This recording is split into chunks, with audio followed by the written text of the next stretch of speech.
Anybody who knits for any length of time is going to make a mistake. We all do it, and there's no point in grousing about it. Just fix it. My friend Edith Sinfio has come up with a very, very clever way of fixing your mistakes. She learned to do this on a sock loom, so I am replicating it for you on a sock loom. I have her permission to make this video because she doesn't feel comfortable recording. We're going to pretend this is a sock, which hers really was, and that the last correct row is this blue row. That I made a mistake in the next pink row, and everything down to there needs to come out. Now, in real life, you won't have the convenience of a contrasting color, but given that this is fine yarn on a fine loom, I thought I would give us the advantage of making it easy to look at. Another thing, Edith actually was working on a sock, so she had stitches all the way around, and I do not. I also thought it would be easier to view in one place. Now, Edith calls this ladder tinking, and here's why. We sometimes refer to the column of the stitches as a ladder of stitches. I have 8 rows of mistake. 1, 2, 3, 4, 5, 6, 7, 8. You didn't quite get to see that one, but I think you know what I'm getting at. Let me try to tip this a little bit and count them for you again. Okay, here we go. Tea tree oil has so many uses. It's my tea tree oil bottle that's serving as a spacer. Top row that's bad. 1, 2, 3, 4, 5, 6, 7, 8. And we want to hang this stitch. Then I'll need to reknit my new rows properly. But the point of this is to get down to this correction without having to take the work off the loom and put it back on. I am changing Edith's technique for my own use just a little bit because it works better for me on this loom. I'm not sure what loom she works on. She had us bring all these ladder loops up and over to the outside of the loom. I'm going to simply drop the stitch and put the last one that I know to be good on the now empty peg. So my work is still all on the inside of the loom, including the mistake. And working from that point, we'll pick up this stitch, drop it, and replace it with this stitch, the last good row, 8, well, really 9 rows down. This is the 9th row. If I remove 8 bad ones, we're on the 9th down. Again, the next pink stitch over, lifting it off, and just dropping it. It doesn't matter if something starts to happen to these. And grabbing the next good blue stitch and picking it up. It's a good idea to use the sharpest loom tool that is appropriate to your yarn and to your loom to move these stitches around. This loom is especially demanding in that way. It's a cottage loom, and it has narrow grooves which make for very exact stitches, and they make a super loom pick for our use on it. So I'm just using the one provided with the loom. Dump the stitch and replace it. Now, because I have got contrasting colors here, things are a little easier than they would be in real life. You could get confused and think that this was the thing to pick up. And that is why you need to learn to count down your stitches. But this is what we pick up. So, before I go farther, just repeating what I've done, you've seen enough of that. Let's prop this up again and take another look at how you count down.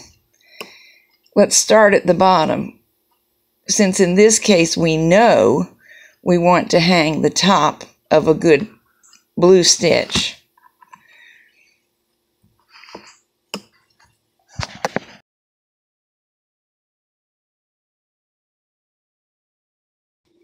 In this case, we know what we're looking for, so let's use that as a way to identify the stitches.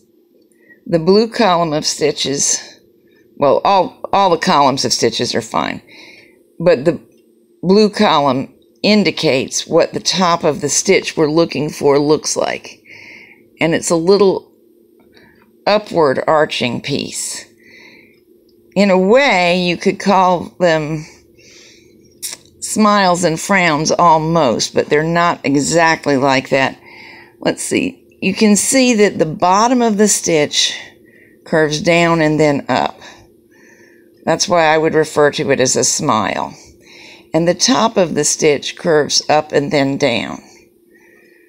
This is more obvious in larger stitches, but if you're knitting socks, you'll need to learn to spot it in small ones.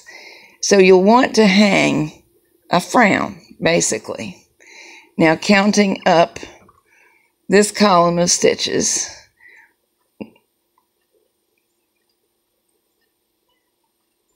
we end up with this one to jump off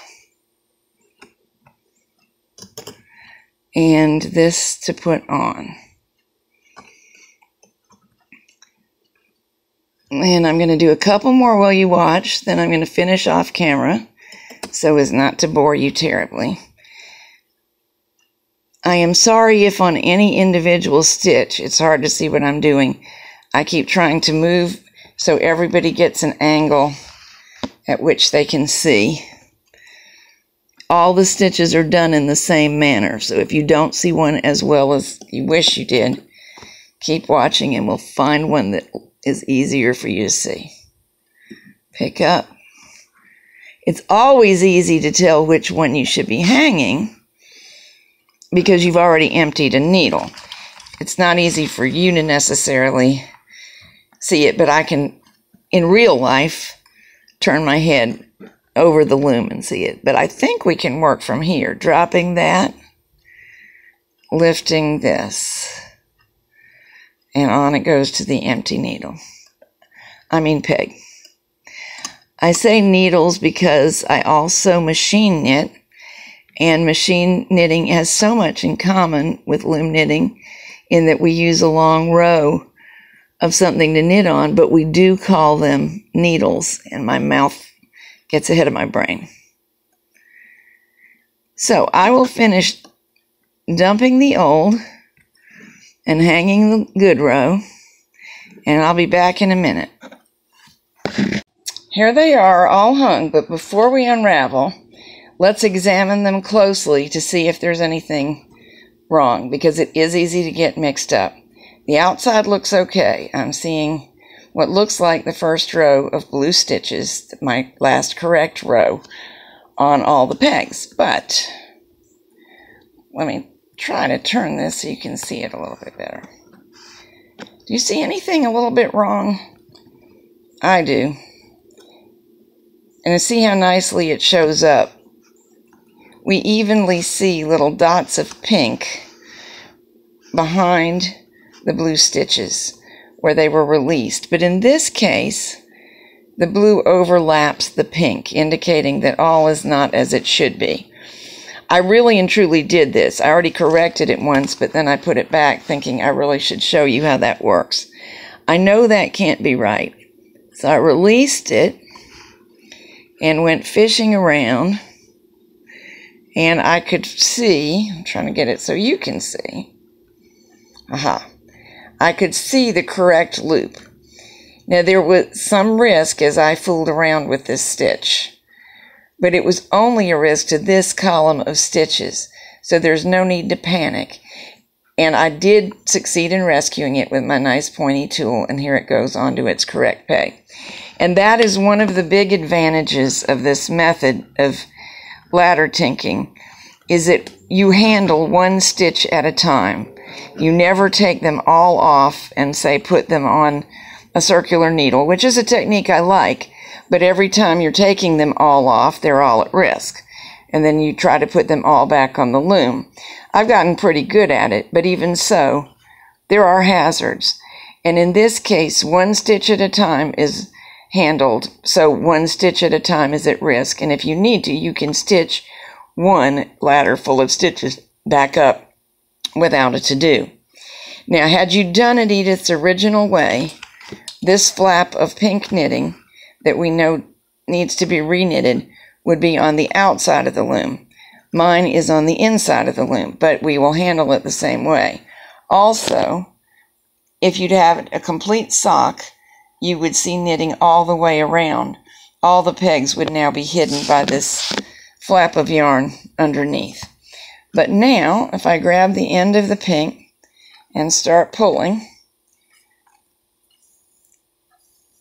the knitting that was bad and needed replacing will just come on out. If you had used the lift over and pull to the outside method, it would all be on the outside of the loom. And here's just where I knotted it to the blue. I did that so it wouldn't try to unravel while I was talking with you. In real life, I wouldn't have knotted it. I see that I lost 1 stitch in this process. There it is. It popped off the end, but it is only that 1 stitch, not rows of stitches, just 1.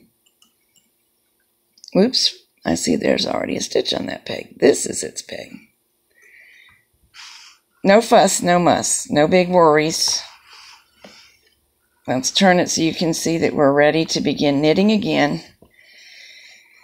And to carry our illusion forward, now I would keep knitting with blue since the pink was all a mistake.